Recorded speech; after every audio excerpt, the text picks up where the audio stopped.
नमस्कार। जगतगुरु भगवान श्री कृष्ण जी के चरणों में कृतज्ञतापूर्वक वंदन करता हूँ।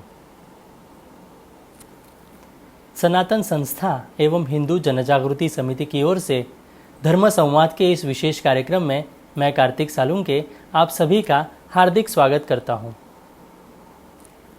बंधुओं, पिछले कुछ दिनों से हमने धर्म संवाद के इस कार्यक्रम में धर्म विज्ञान यह नई मालिका प्रारंभ की है।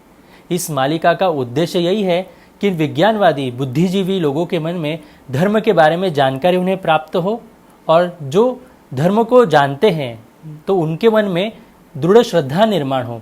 इस उद्देश्य को लेकर ही यह मालिका प्रारंभ की है। इस मालिका में हमने अलग अलग विषय समझ कर लिए। भारत की गुरुकुल शिक्षा परंपरा कैसे थी, भारत की शिक्षा व्यवस्था कैसे थी, भारत में विज्ञान कितना प्रगत अवस्था में था, ये सभी हमने जानकर लिया। आज भी हम ऐसे ही महत्वपूर्ण जानकारी आज के इस धर्म विज्ञान के मालिका में लेने वाले हैं। हमारे साथ यहाँ पर हिंदू जनजागृति समिति के राष्ट्रीय मार्गदर्शक सद्गुरु डॉक्टर चारुदत्त पिंगले जी जुड़े हैं। नमस्कार सद्गुरु डॉक्टर पिंगले जी। नमस्कार कार्तिक जी। तो आइए आज के इस धर्म विज्ञान की मालिका को हम प्रारंभ करते हैं। मैं सर्वप्रथम सद्गुरु डॉक्टर पिंगले जी आपसे पूछना चाहूँगा कि आपने पिछले संवाद में हमें प्राचीन भारत की जो शल्य चिकित्सा थी इसके बारे में हमें बताया था, पर यहाँ पर भारत में अगर हम देखा जाए तो भारत में यज्ञ की वेदी का निर्माण हो या फिर हड़प्पा के नगरों का निर्माण हो, इन सभी के लिए आंकड़ों की और गणित की आवश्यकता होती है। तो प्राचीन भारत में गणित भी था क्या? तो गणित के विषय में आप हमें बताइए। जी कार्तिक जी, प्राचीन भारत में जो गणित था अर्थात मैथमेटिक्स इन एंशिएंट इंडिया, इसके संदर्भ में जानकारी लेना हम सभी की दृष्टि से बहुत आवश्यक है। प्राचीन काल में आचार्यों ने धार्मिक कुछ अनुष्ठान करना हो या कुछ शुभ कार्य करना हो तो उसके लिए कुछ विशिष्ट तिथियां, जिसे हम शुभ काल भी कहते हैं, उनको तय करनी पड़ती थी, जिसकी गणना के लिए ज्योतिष अर्थात खगोल शास्त्र, जिसको हम एस्ट्रोनॉमी कहते हैं, इन शास्त्रों का संपूर्ण ज्ञान होना अत्यंत आवश्यक था। और खगोलीय गणित के या गणनाओं के बिना या उसके ज्ञान के बिना यह संपूर्णतः असंभव था।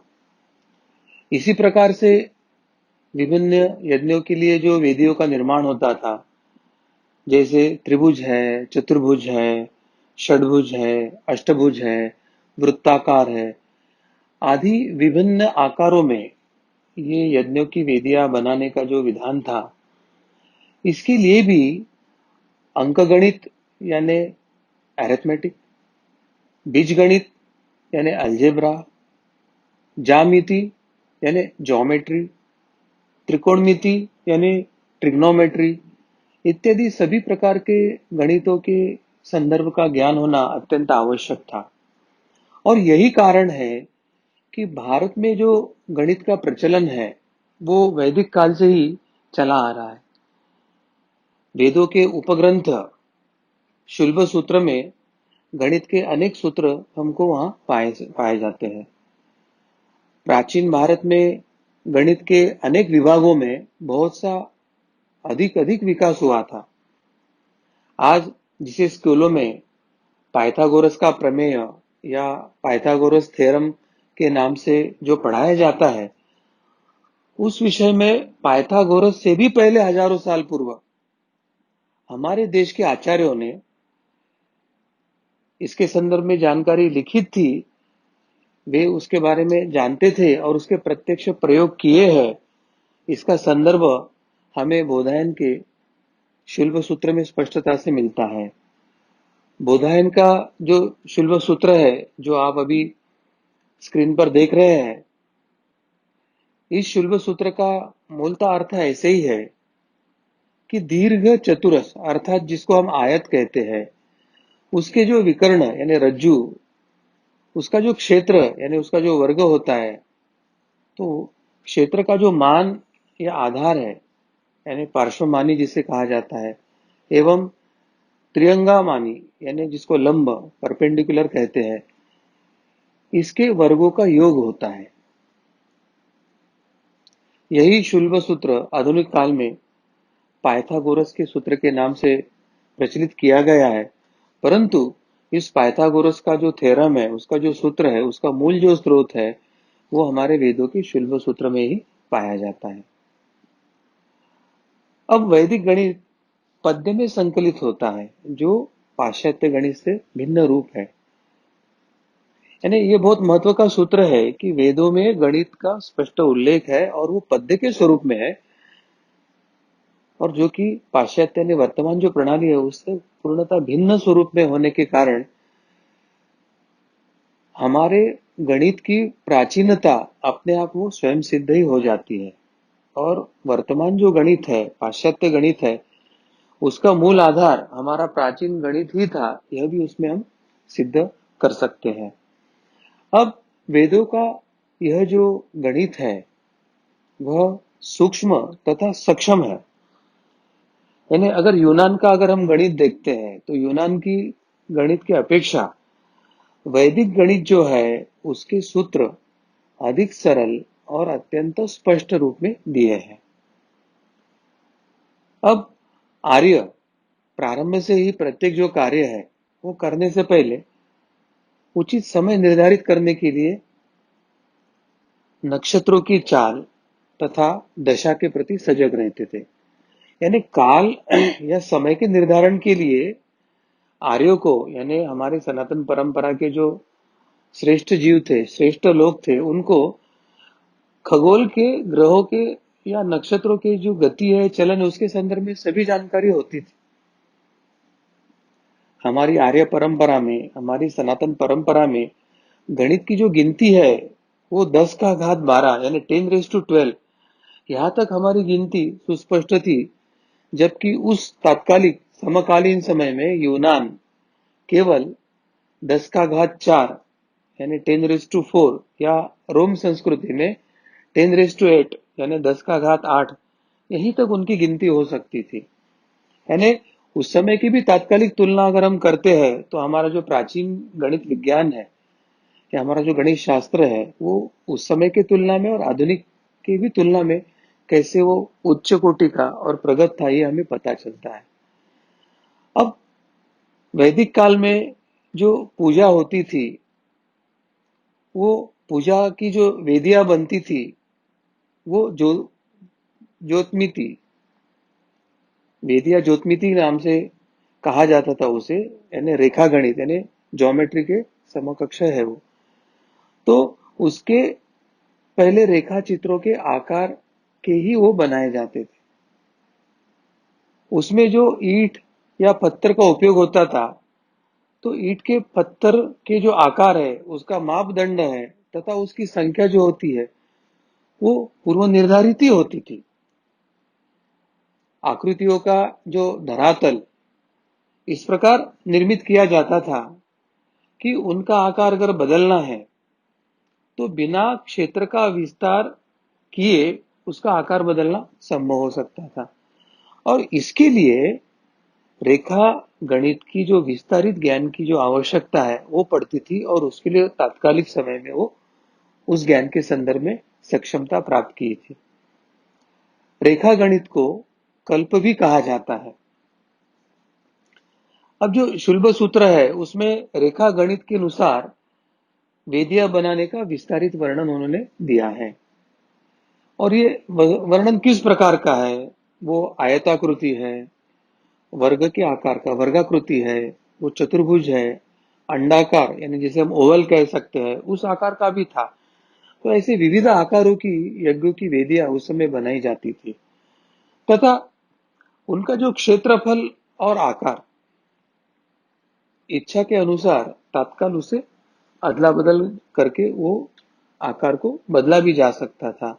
तो इसलिए उस समय का गणितीय ज्ञान कितना श्रेष्ठ था वह हमें समझ में आता है। अब महाभारत का अगर हम संदर्भ लेते हैं और उसमें गणितीय ज्ञान का कोई संदर्भ आता है कि इस तरह का अगर हम चिंतन करते हैं, तो एक बात मैं आपको स्पष्टता से बताना चाहूंगा कि प्रत्यक्ष दुर्योधन का भी रेखा गणित के संदर्भ में कैसे अध्ययन था उसका सूक्ष्मता से विचार हमें करना चाहिए। जब पांडवों ने उनको 5 गांव मांगे थे और उसके उत्तर में जब दुर्योधन कहता है कि सुई के नोक तले आने वाली भूमि को भी मैं देने से इनकार करता हूं, ऐसा जब दुर्योधन कहता है तो उसका यह जो वक्तव्य है उसके गणितीय ज्ञान की सूक्ष्मता और स्पष्टता के मापदंड को दर्शाता है।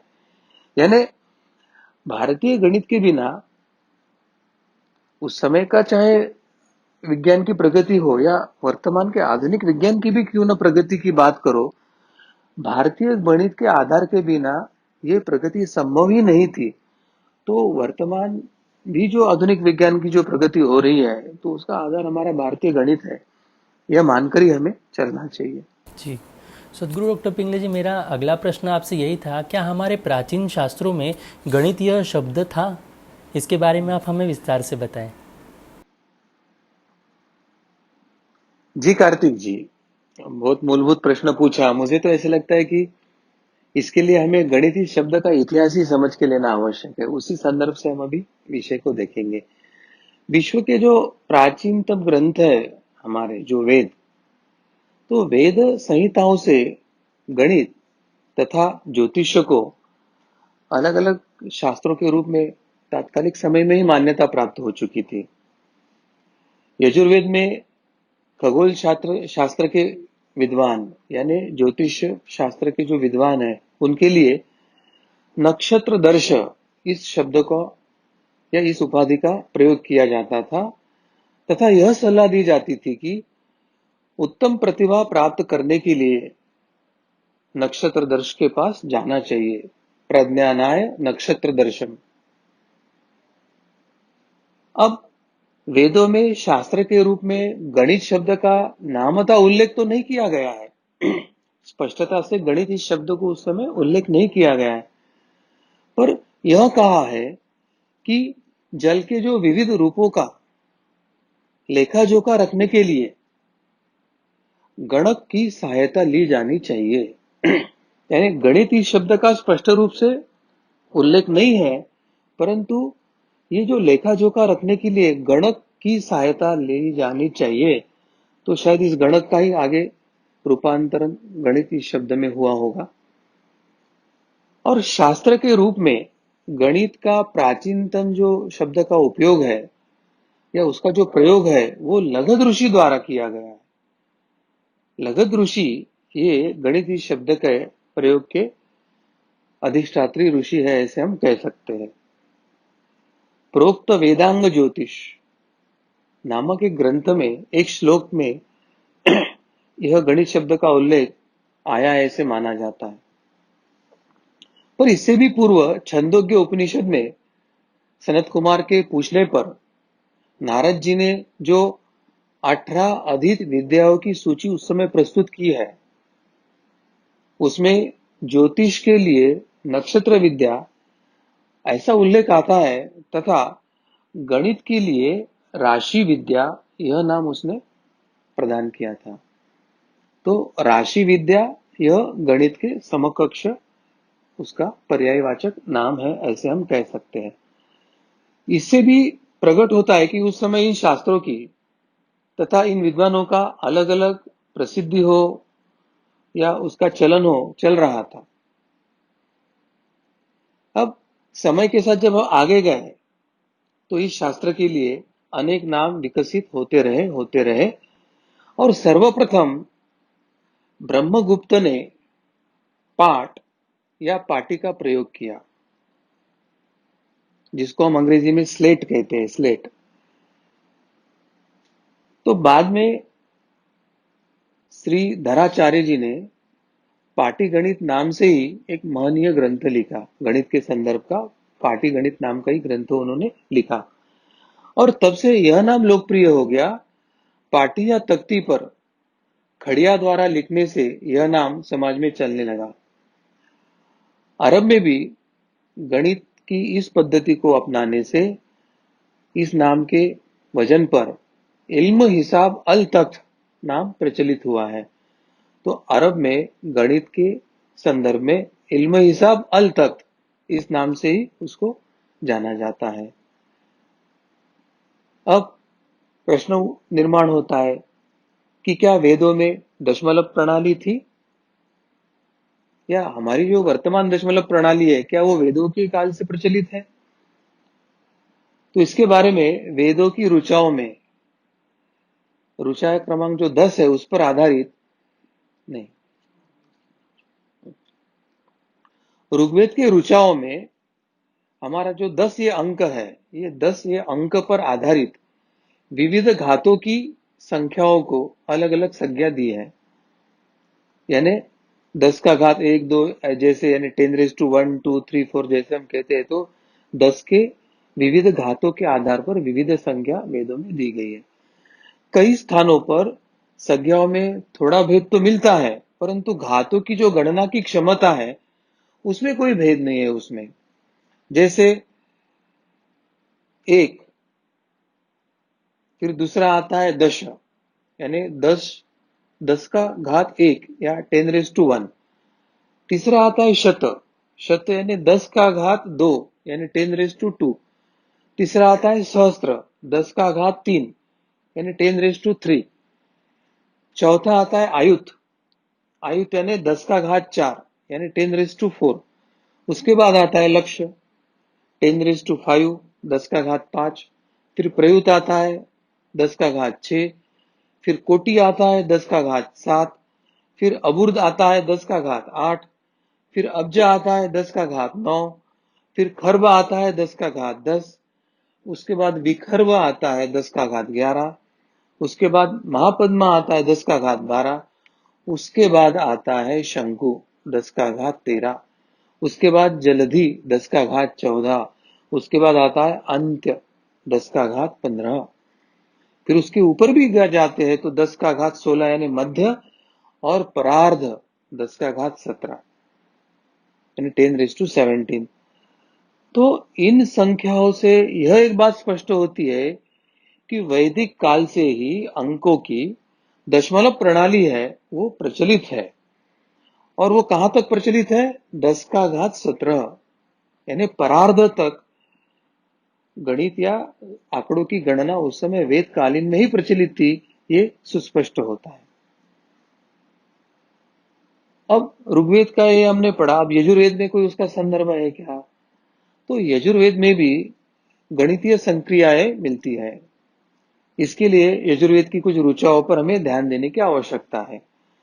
अभी जो आप एक ऋचा यजुर्वेद की स्क्रीन पर देख रहे हैं, उसका अर्थ यही है कि यज्ञ के फलस्वरूप हमारे निमित्त एक संख्यम स्तोत्र जो यज्ञ करने वाले होते हैं उसमें 3 5 7 9 11 13 15 17 19 21 23 25 27 29 31 और 33 संख्यक स्तोम सहायक होकर अभिष्ट प्राप्त कराए। इस श्लोक में विषम संख्याओं की समांतर श्रेणी प्रस्तुत की गई है।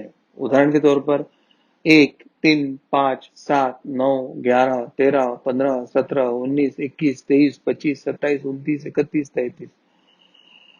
यज्ञ का अर्थ संगतिकरण से है। अंकों की संगति से अंक विद्या बनती है।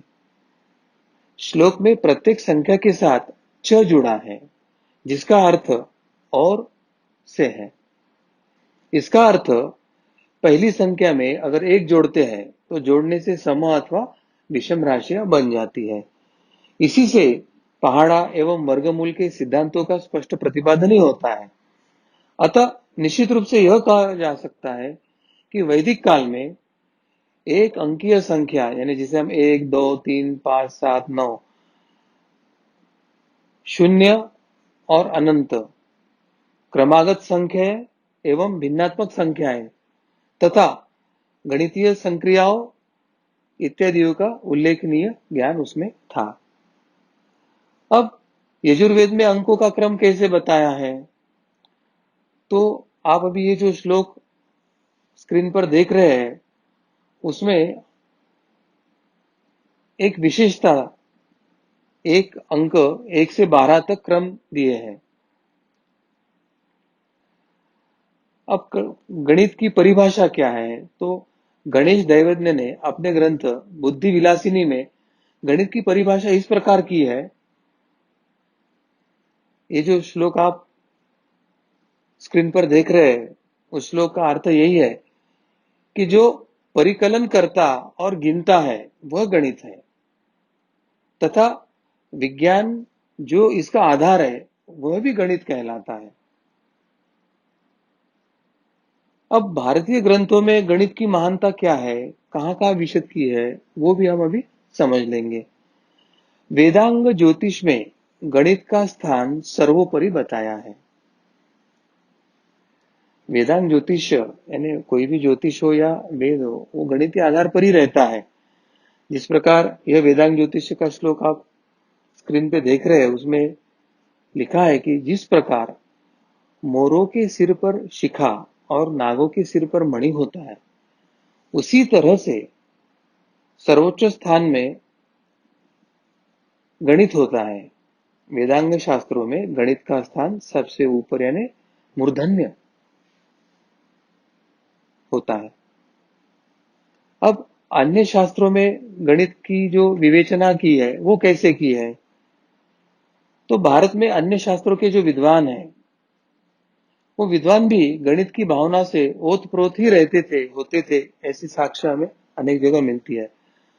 उन शास्त्रों में प्रसंगवश गणित विषय की अनेक जानकारियां बिखरी पड़ी है। महान पाणिनि ने गणित के अनेक शब्दों की सूक्ष्म विवेचना या उसकी विश्लेषण भी वहां पर की है। उन्होंने चक्रवृद्धि ब्याज यानी जिसे हम कंपाउंड इंटरेस्ट कहते हैं, तो चक्रवृद्धि ब्याज द्वारा सर्वाधिक बढ़ी हुई जो रकम है उसको महाप्रवृद्ध कहा है या महाप्रवृद्ध बताया है। तोलना, मापना, चाहे सिक्के हो, पण द्रव्य के सैकड़ों शब्द के जो वर्णन है वे अंतर्गत त्रैराशिक नियम की जो सूचना है वो उन्होंने दी है। गणित का खगोल विज्ञान के साथ एक अनन्य संबंध माना गया है। ये जो आप श्लोक स्क्रीन पर देख रहे हैं, उस श्लोक का अर्थ यही है कि भास्कराचार्य का इसमें उन्होंने अपना जो मत रखा है, तो वे कहते हैं कि खगोल तथा गणित में एक दूसरे से अगर अनिविज्ञ कोई पुरुष है तो वो उसी प्रकार महत्वहीन है जैसे घृत के बिना कोई व्यंजन बनता हो या राजा के बिना कोई राज्य हो या किसी अच्छे वक्ता के बिना कोई सभा हो। यानी दोनों परस्पर इतने पूरक है और उसमें से एक को भी न जानना यानी पूरा उसका रस ही निकल जाता है, ऐसे भास्कराचार्य ने इस श्लोक द्वारा बताया है। अब ईशावास्य उपनिषद में गणित के संबंध में तो कुछ मंत्र भी है, और इसके शांति मंत्र में जो कहा गया है कि ओम पूर्णमदः पूर्णमिदं पूर्णात् पूर्णमुदच्यते पूर्णस्य पूर्णमादाय पूर्णमेवावशिष्यते। अब यह मंत्र माध्य आध्यात्मिक वर्णन का नहीं है, अपितु इसमें अत्यंत महत्वपूर्ण गणितीय संकेत भी छिपा हुआ है। और यह जो संकेत है वो समस्त गणित शास्त्र का आधार भी बना हुआ है। यह जब तक हम समझ नहीं लेते तब तक हमारे मंत्रों के जो गुढ़ार्थ है या मंत्र हमारे आधुनिक हमारे उस समय के पारंपरिक विज्ञान हो या पारंपरिक गणित के कैसे आधार बने हैं वो हमें समझना कठिन है। यह मंत्र कहता है कि यह भी पूर्ण है और वह भी पूर्ण है। पूर्ण से ही पूर्ण की उत्पत्ति होती है, तो वह भी पूर्ण है और अंत में पूर्ण में ही लीन होने से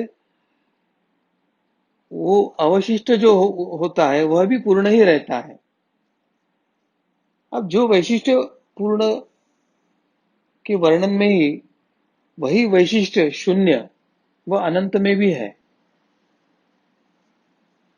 यानी उदाहरण के तौर पर अगर हम देखते हैं तो शून्य में शून्य जोड़ने से या शून्य में शून्य घटाने पर शून्य ही रहता है। यह बात अनंत की भी है। हमारे यहाँ जगत के संदर्भ में विचार करते समय दो प्रकार के चिंतक हुए थे, एक इति इति कहने वाले, दूसरा नेति नेति कहने वाले। इति यानी पूर्णता के बारे में कहने वाले, और नेति यानी शून्यता के बारे में कहने वाले। यह शून्य का जो आविष्कार गणना की दृष्टि से अगर हम विचार करते हैं तो गणित के विकास के दृष्टि से यह अप्रतिम रहा है, और उसी के आधार पर ये गणित की प्रगल्भता और व्यापकता भी प्रस्थापित है। अब हड़प्पा जो संस्कृति थी उसमें भी दशमलव प्रणाली का कैसे उपयोग किया गया था, या उसका जो व्यवहारिक उपयोग है उसके कुछ उदाहरण उसमें अगर हम देख पाते हैं तो उसके बारे में भी हम अभी चर्चा करेंगे। तो भारत में जो दशमलव प्रणाली थी उसका अस्तित्व हड़प्पा कालीन जो सिंधु घाटी सभ्यता थी उसमें भी स्पष्टता से हमें उसके प्रमाण मिले हैं। हड़प्पा के बाटों और मापों के जो विश्लेषण से हम कुछ बातें उसमें से समझ सकते हैं।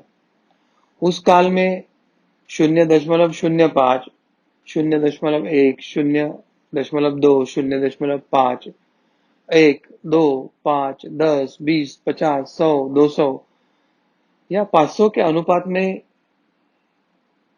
बाट यानी वजन का माप वहां पर था, यह उसके प्रमाण मिले हैं। और हड़प्पा के जो बाट यानी जो वेइंग मेजर्स थे या माप, उनकी एक खास बात थी जिस पर ध्यान आकर्षित होता है, वह है उनकी शुद्धता।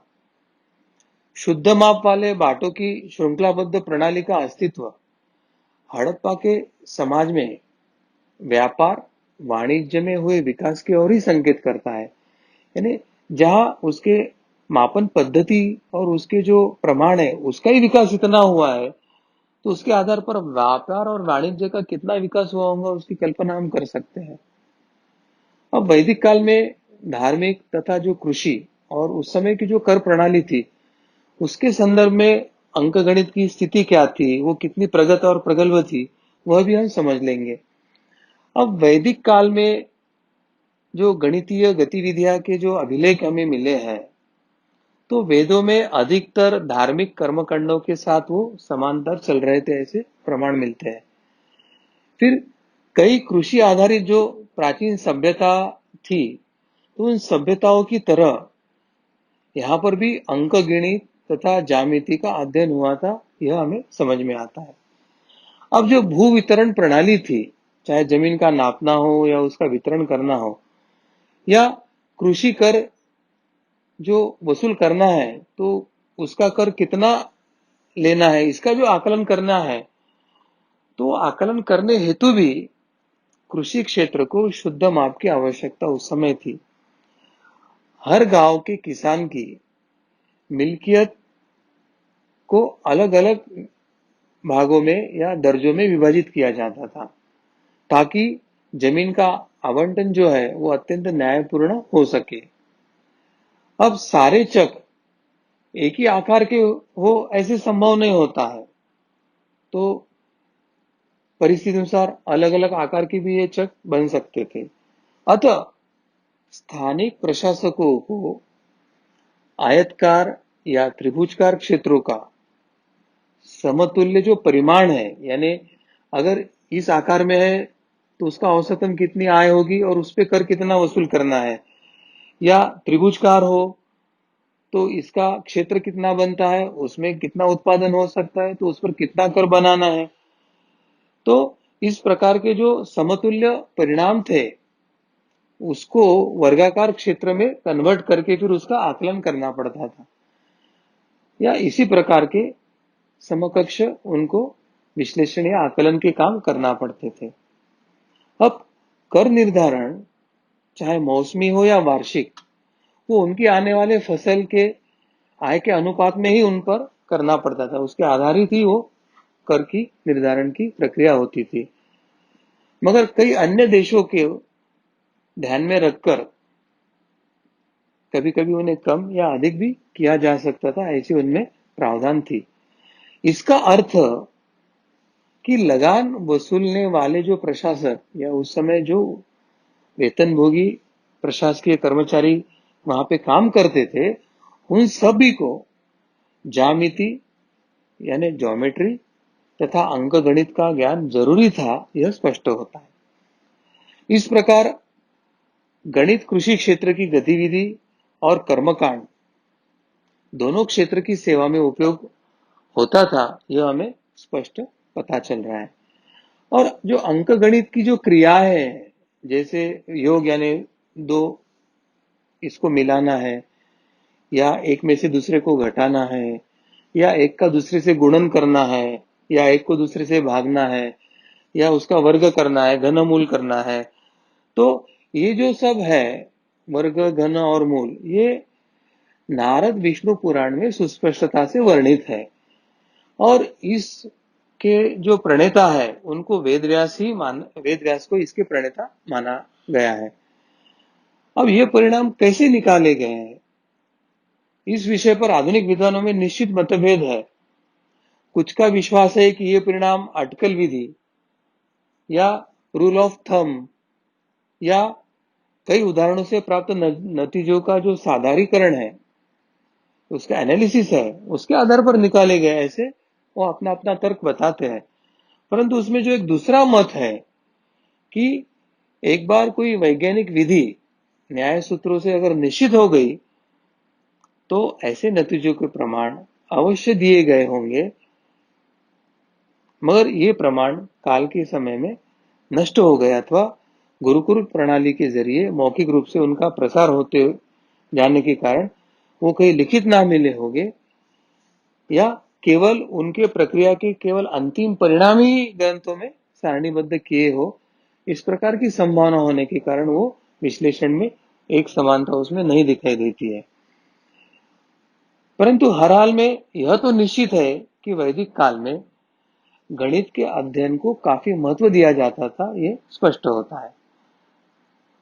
कई शताब्दियों के बाद मैसूर के जो जैन गणितज्ञ थे महावीराचार्य, उन्होंने गणित के महत्व पर जोर देते हुए कहा था कि इस चलाचल जगत में जो भी वस्तु विद्यमान है वह बिना गणित के आधार के नहीं समझी जा सकती है। मैंने बहुत बड़ा सिद्धांत रखा है कि ये दृश्य जगत में जो भी दिख रहे हैं वो बिना गणित के आधार से हम समझना आकलन करना बड़ा कठिन बात है।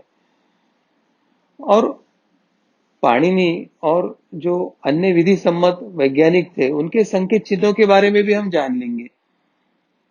भारतीय विज्ञान के इतिहास में एक विशेष प्रगति जिसका गंभीर प्रभाव सभी परवर्ती गणितीय ग्रंथों पर पड़ा था, वो संस्कृत व्याकरण और भाषा विज्ञान के प्रणेता पाणिनि द्वारा किया गया काम था।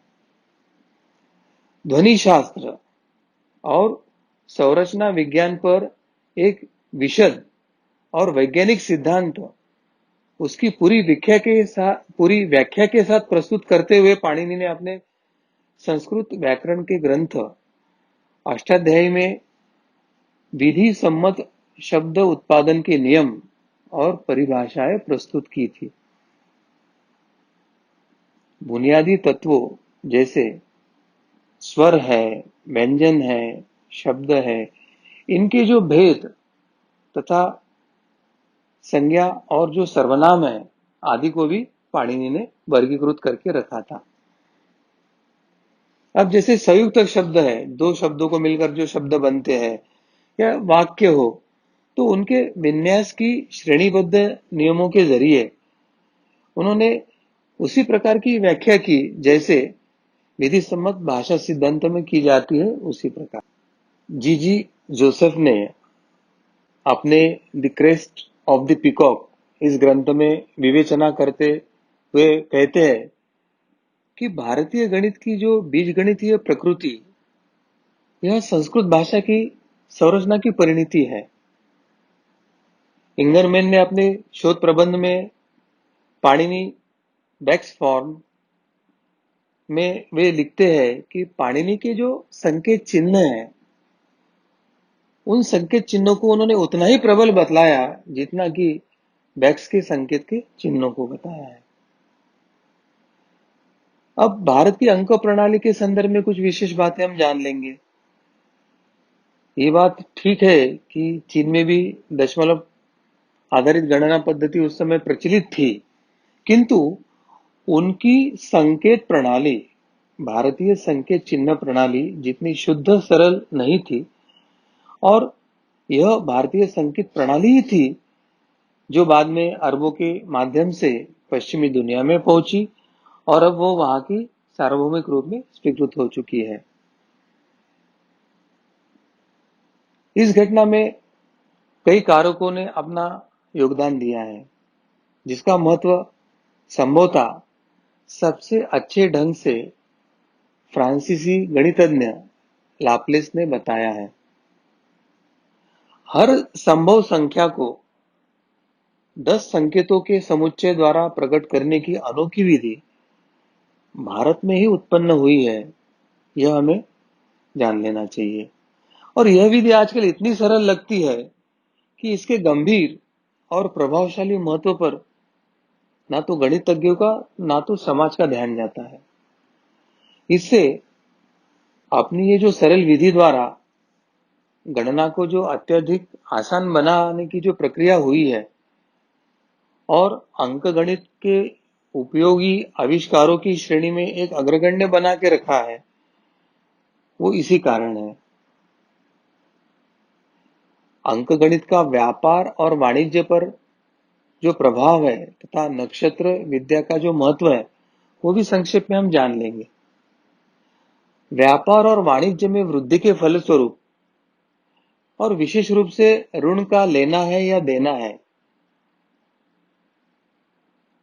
इसमें साधारण ब्याज और चक्रवृद्धि ब्याज यानी normal interest and compound interest, तो इस बैच के ज्ञान की, उसके कैलकुलेशंस की ज्ञान की जरूरत पड़ती है।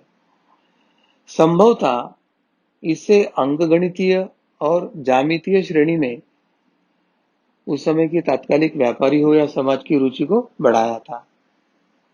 चाहे गणित हो, ज्योतिष का ज्ञान हो और विशेषकर समुद्र में या पानी में जो ज्वार भाटाएं आती है उससे संबंधित ज्ञान हो या नक्षत्रों का ज्ञान, ये सभी प्रकारों का ज्ञान उस समय के जो व्यापारी समुदाय थे उनके लिए अत्यंत महत्व का होता था, क्योंकि उनको रात में चाहे रेगिस्तान में प्रवास करना हो या जहाज द्वारा उन्हें महासागरों को पार करना हो, ये जो चारों प्रकार का ज्ञान अगर उन्हें है तो उनका प्रवास हो या आगे जाकर व्यापार हो, वो सुरक्षित और योग्य होने की संभावना है। अन्यथा उसमें कई संकट भी आने की संभावना रहती थी। तो व्यापारी वर्ग इस ज्ञान से युक्त ही होता था, ये एक बड़ी उस समय की उपलब्धि थी।